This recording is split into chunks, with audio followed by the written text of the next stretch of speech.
Alright guys, what's going on? So today we're going to be starting the revamped texture tutorial. This tutorial's quite long overdue. So yeah, I keep saying a lot, but yeah, so what you want to start off with is just these two textures, roughness. This is a guide for the roughness material. Specular is not included, but yeah, so roughness and albino or whatever your base map is. So yeah, what we're gonna do right now is we're going to go to image adjustments, going to black and white this. So yeah, so this will be your type of specular map we're gonna go based off of. Alright, so yeah, go up into your roughness channel. If you get this issue where it's gray channel, you're gonna go up into image adjustments. Oh no, it's image. Oh no, yeah, image mode, and then you're gonna go to RGB color. This will then give you access to your channels. So yeah, we're going to edit these channels. The best way I could describe to just your green and blue.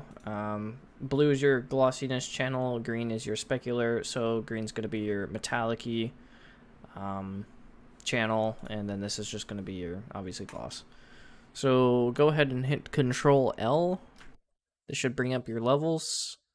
Since we're in the red channel, all we want to do is bring the output level all the way over to white channel. This should then give our base map this red look. This is the look we kind of want to go for. So with our black and white map, we're gonna go ahead and put it into the green channel, and then we're gonna keep this the same.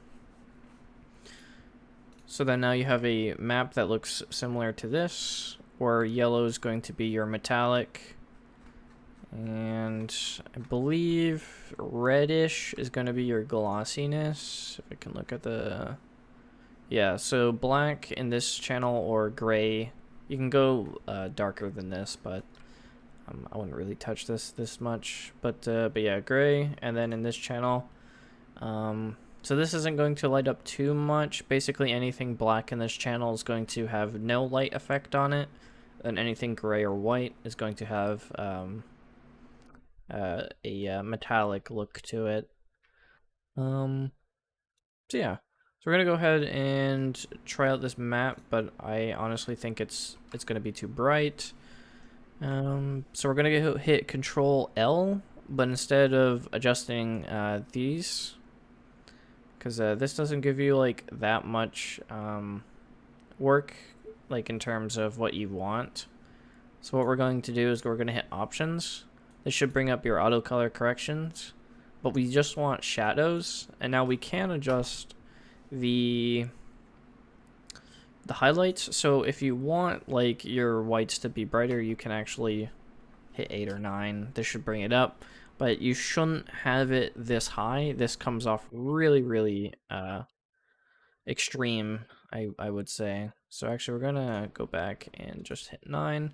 It does kind of auto do this, but it's not that much of a big deal. So 999 is the highest amount you could actually set for this until you go back to it, and then you can actually go do it again if you want, but we're not going to do that, because you can also just change this, and then you can then highlight if you want with those options. But so we're going to go ahead and try out this map.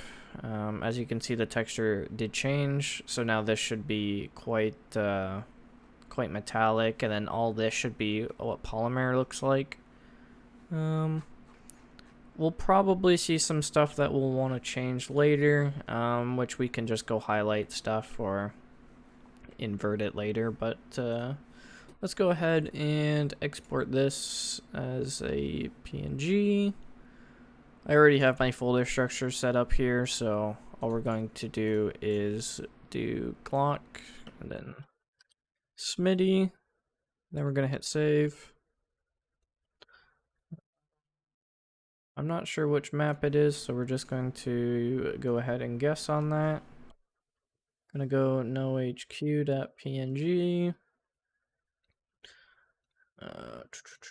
we're gonna rename this to the co. And I don't think I have an ambient occlusion map for this time, but I will, I can get one soon. I'm just gonna copy one of my, my original maps from what I was just working on. So you can see I haven't quite finished that. I can show you what the rvmat looks like. So we're going to open it up. And you can copy some of my stuff if you want. I mean, nothing's really too crazy. It's just 75 for specular. I usually leave the specular power at 100. Don't really need to change that all that much. And then for the for Fresnel, I can't pronounce it, but that's what mine looks like. But yeah, and then if you want to change the environment map, you can. Since we don't have an is map, we're just going to get rid of that. And then we're going to take our file path and just going to replace it all.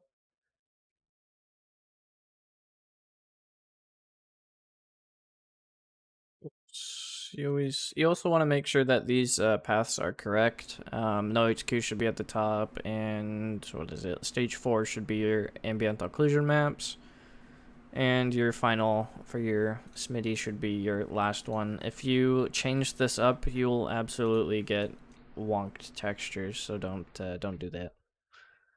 All right, so we're gonna go ahead and replace this, and then we're just gonna go to image to PAA. We're gonna copy these two. Oh, I don't want to open that. We're just gonna copy and paste that. Click yes. We're gonna wait for that. I haven't changed this in Blender yet, so we're just going to export this to Edge. I would always recommend exporting your models to Edge, since you get some weird artifacting with the textures. So what we're gonna do, just go in here, open this up. Oh, I think I just into here, going to import an FBX to number 1, since that's what we wanted. There's that there. Then we're gonna export it back into FBX. We're gonna go down to geometry, swap it to edge, and then we'll just do the first one. So we'll export that. We don't need Blender anymore. And for some reason can't do that. Okay, so we're gonna open up our workbench now. I'll do another tutorial on getting the model actually in game and doing all that other stuff, but for right now we're just gonna focus on textures, since I know a lot of people wanted to know how to do textures somewhat correctly, at least from how I understand getting them to look good in the game. A lot of the time people just kind of guess, and then they mess it up and it looks like a plastic gun, or it just looks too shiny. So this should be relatively better in terms of gun quality, and hopefully people will either follow it. I think that's a little bit too big. Usually you want to import it to 0.01, which I'm pretty sure I did. Yeah, so I'll have to adjust that later. Alright, so what we're going to do is apply the texture, and we're going to take a look and see what we got from it and whether or not we have to readjust it. There's the code. Oops. Yeah, oh well. PKM rvmat, sure. Alright, so we're just going to launch Bulldozer and check it out. See if we need to adjust the rvmat or if we need to adjust the texture.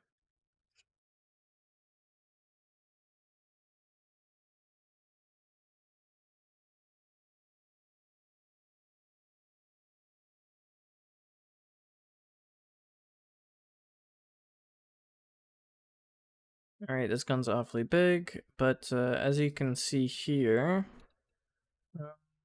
might have to adjust it a little bit on the slide. seems a little bright, but as you can see on the slide itself, you have some roughness and some other materials. Scratches are popping. Polymer, pretty much looks like polymer. It's plastic, and it's a lot different than the actual metal, as you can see, where the metal's shiny, and then the handguard isn't really shiny that much. Just gives off light, essentially.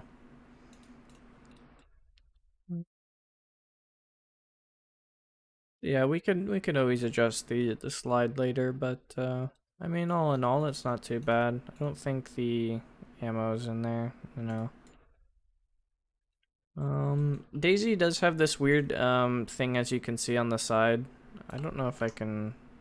So like all around here, it reflects the map. This is more to do with the metallic side of Dayz. I'm not too sure why. At least the old Dayz never really did this that much. I think it's mainly due with their new lighting engine and stuff, but hopefully they can at least iron it out. So that's the only one thing that sucks about this, is as soon as you get into like a forest line or any type of shadow, it kind of sticks out like a sore thumb and is extremely glossy, or whatever you would call that. But yeah, I guess that's the first tutorial for importing proper textures into Dayz. Now, this probably isn't the most best way, but at least this is the only way that I really found out how to get textures to look really good. Alright guys, see you later. Bye.